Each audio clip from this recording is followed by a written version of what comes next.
Assalamualaikum warahmatullahi wabarakatuh. Perkenalkan kami dari kelompok 5. Di sini kami akan menjelaskan hasil kerja kami yaitu tugas besar pengganti ujian tengah semester. Sebelumnya, izinkan saya memperkenalkan anggota kelompok 5. Yang pertama ada saya sendiri, Zahra Fauzia, rekan saya Elsa Miswar, Rizky Ramdhani, dan Nisrina Nurul. Selanjutnya saya akan membacakan description case, yaitu dua orang peneliti sedang melakukan penelitian sampel jaringan tubuh manusia yang sudah terkumpul dalam beberapa tahun. Mereka telah melakukan pendataan dan analisis data jaringan tersebut.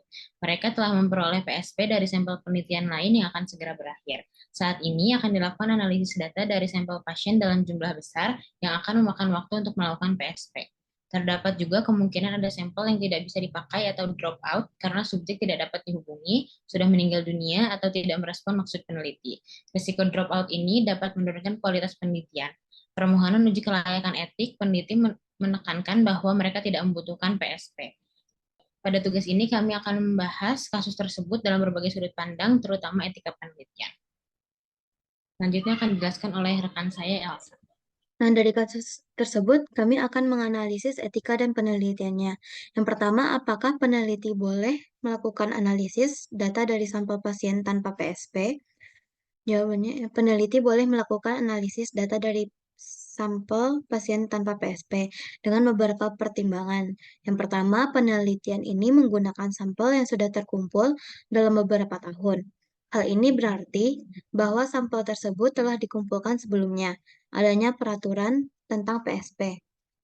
Yang kedua, peneliti telah memperoleh PSP dari sampel penelitian lain yang akan segera berakhir. Hal ini menunjukkan bahwa peneliti telah berusaha untuk mendapatkan PSP, tetapi tidak memungkinkan untuk diterapkan pada penelitian ini.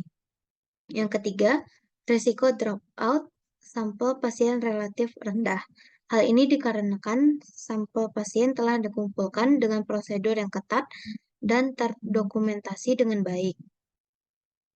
Yang kedua, apa risiko yang mungkin terjadi jika peneliti melakukan analisis data tanpa PSP? Kemungkinannya, meskipun peneliti boleh melakukan analisis data tanpa PSP, terdapat beberapa risiko yang mungkin terjadi. Yang pertama, kualitas penelitian dapat menurun. Hal ini dikarenakan peneliti tidak dapat memastikan bahwa semua sampel pasien yang digunakan dalam penelitian tersebut masih relevan dan akurat. Yang kedua, hasil penelitian dapat bias. Hal ini dikarenakan peneliti tidak dapat mengetahui karakteristik sampel pasien yang drop out. Yang ketiga, kepercayaan publik terhadap penelitian dapat menurun. Hal ini dikarenakan peneliti tidak mengikuti peraturan yang berlaku tentang PSP. Nah, selanjutnya, bagaimana sih cara meminimalisir resiko tersebut? Peneliti ini dapat meminimalisir resiko yang mungkin terjadi dengan cara yang pertama itu melakukan analisis sensitivitas.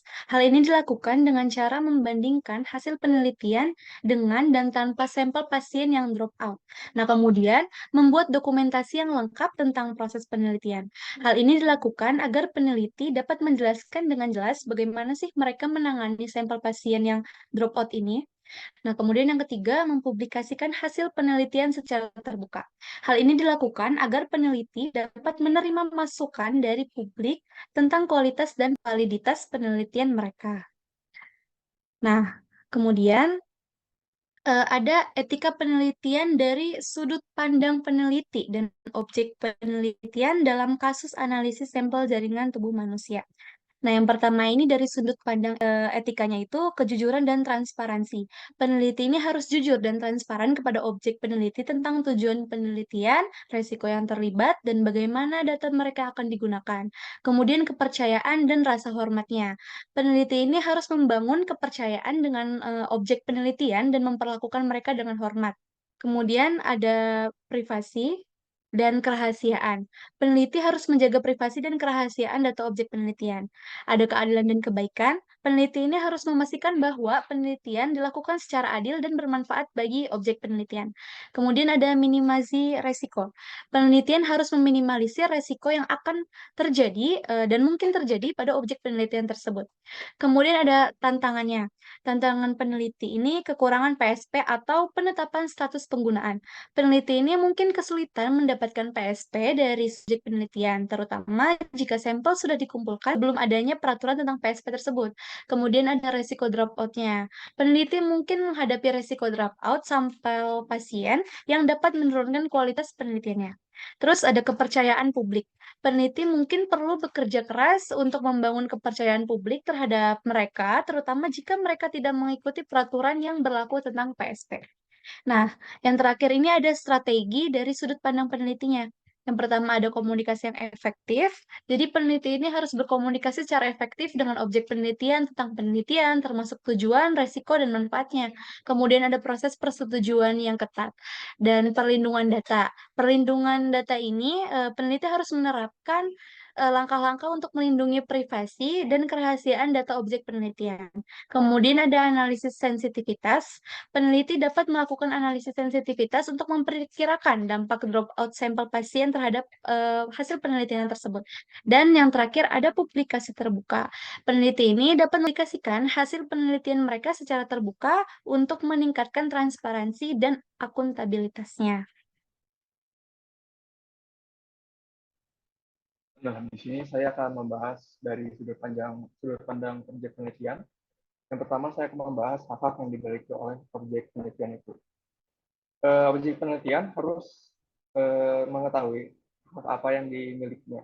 Pertama, hak untuk menentukan hasil sendiri, di mana objek penelitian memiliki hak untuk menentukan apakah dirinya ikut serta atau tidak dalam penelitian. Kemudian, hak untuk diinformasikan.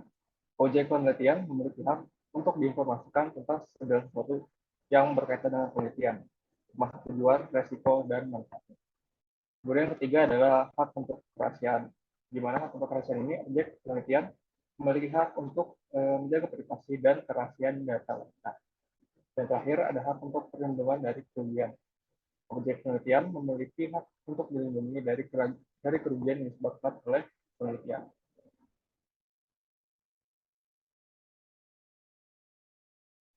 Jadi next. Kemudian ada potensi dan strategi. Bagi objek penelitian, potensinya itu ada kurang informasi, di mana karena tanpa adanya PSP, mungkin saja objek penelitian kurang informasi tentang segala sesuatu yang terkait dengan penelitian ini. Kemudian ada tekanan untuk berpartisipasi, di mana objek penelitian mungkin masih kesulitan untuk berpartisipasi dalam penelitian. Ketiga, ada potensi kerugian yang mungkin saja terjadi resiko saat melakukan penelitian. Kemudian untuk strategi menanggulangi potensi tersebut, pertama adalah mencari informasi. Bisa saja dengan bertanya kepada peneliti dengan lebih intensif tentang segala sesuatu yang berkaitan dengan penelitian. Kemudian yang kedua, apabila objek penelitian merasa terlalu banyak resiko yang didapat, objek penelitian memiliki hak untuk menolak berpartisipasi dalam penelitian ini. Kemudian yang ketiga, itu berkonsultasi dan bertanya dengan pihak lain. Bisa dengan keluarga, bisa dengan teman lain, dan bisa juga dengan komisi etik penelitian di wilayah yang objek penelitian tempat tinggi.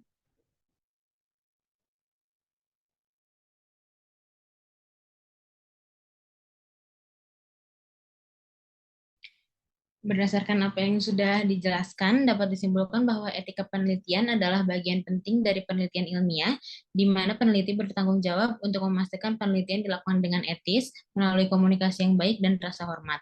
Saat menganalisis data pasien tanpa persetujuan, peneliti harus mengevaluasi resiko dan menguranginya. Selain itu, prinsip etika seperti otonomi, non-maleficence, dan beneficence dan justice harus selalu dijunjung.